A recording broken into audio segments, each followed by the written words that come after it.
Hello everyone, and welcome to how to make your video and audio files compliant. We have done a series on compliance and how to make documents and PowerPoints and Blackboard content accessible, and this is our final video of the series. So if you would like to see all the videos, I will give you links at the end of the presentation to find the videos. You can also visit our online learning at niagaracc.suny.edu and email us, or you can stop by our blog at nccconlinelearning.com, or you can email us with any questions. Okay. Now, when using audio and video inside your courses, a couple of things you got to make sure you do is you have to include either closed caption for your videos and or transcripts. The closed captions are preferred because you want it to have it show the video and the captions at the same time as the video is running, if you can. If you only have the option of setting up transcripts and giving the students the transcripts, you can do that. And if it's going to be based on slides or whatever, you might want to tell it what slide each one of the transcript goes along with. If you're doing audio files, then you need a transcript to go with your audio files, okay? So they should appear together inside your course. All right, creating your own videos, what you'll need: a headset with a mic, a webcam if you're going to show yourself, a quiet location, and software. And some of the software you might have seen used in the past would be using Zoom and recording a meeting time that you have, using YouTube Live. Screencast-O-Matic is a very popular one that we use. We've also used Camtasia, which is a little bit more expensive program that you have to pay money for. The rest of them are available in free versions.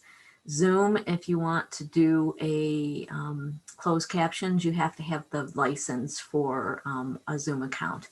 You can't just have the free account, okay? So those are just some of the different ways you can create your videos.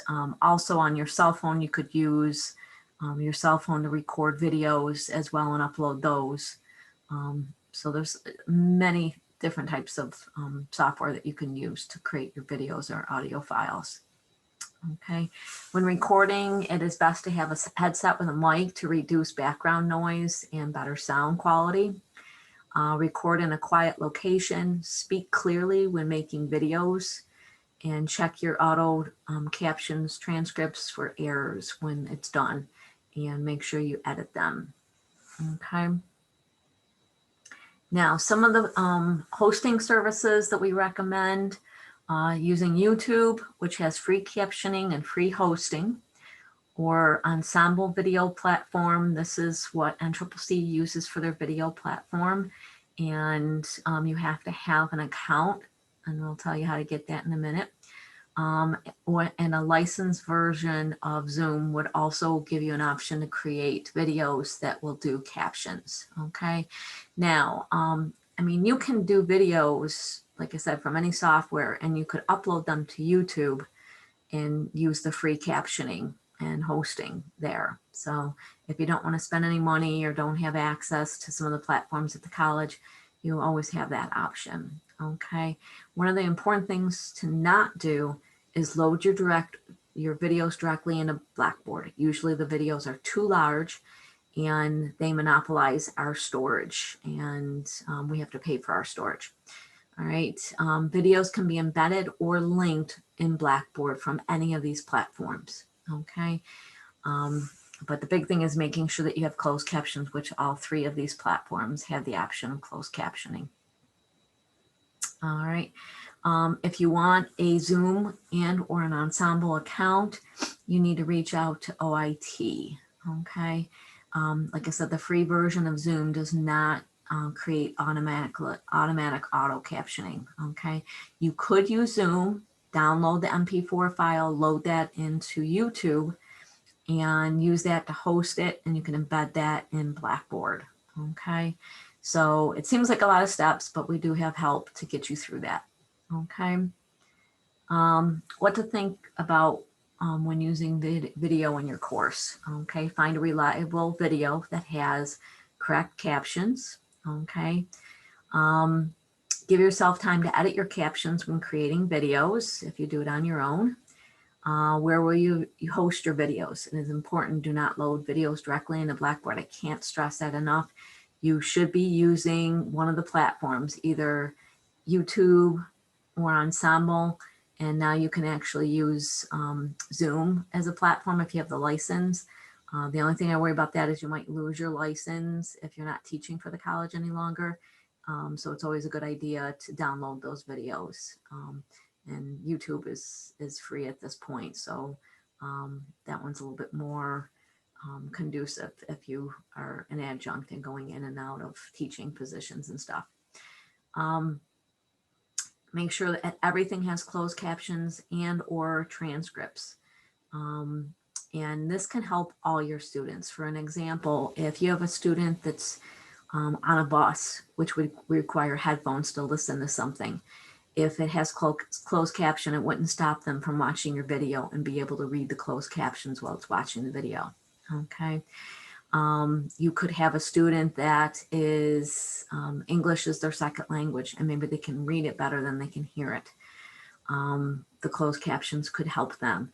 It can also help with spelling, as long as, with terminology and stuff, so students can actually see how the terms are spelled. Okay, as long as you've edited your videos and make sure it's the right spelling. Don't forget about the library resources. They include many databases with videos and movies that have closed captions that we can embed into our courses. Okay.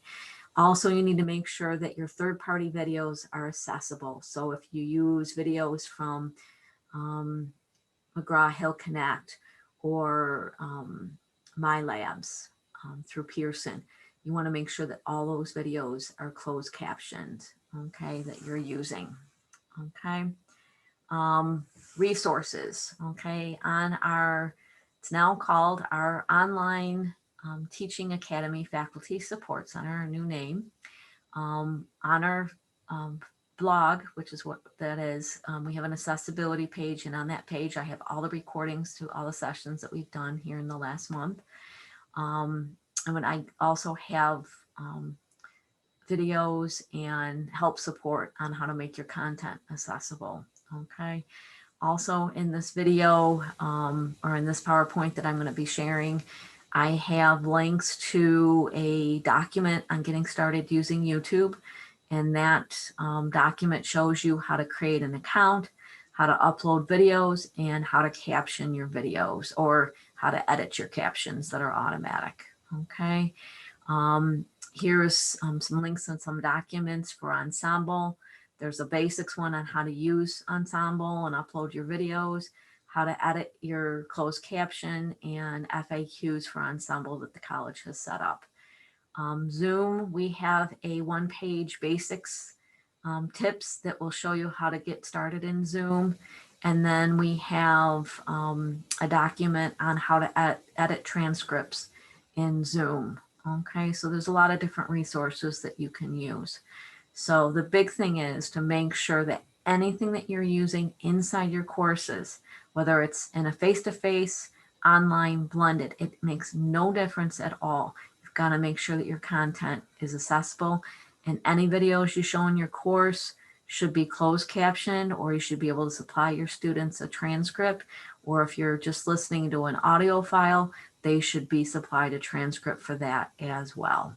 Okay, so please make sure that you make your stuff ADA compliant and check out our website and see our other resources that are available.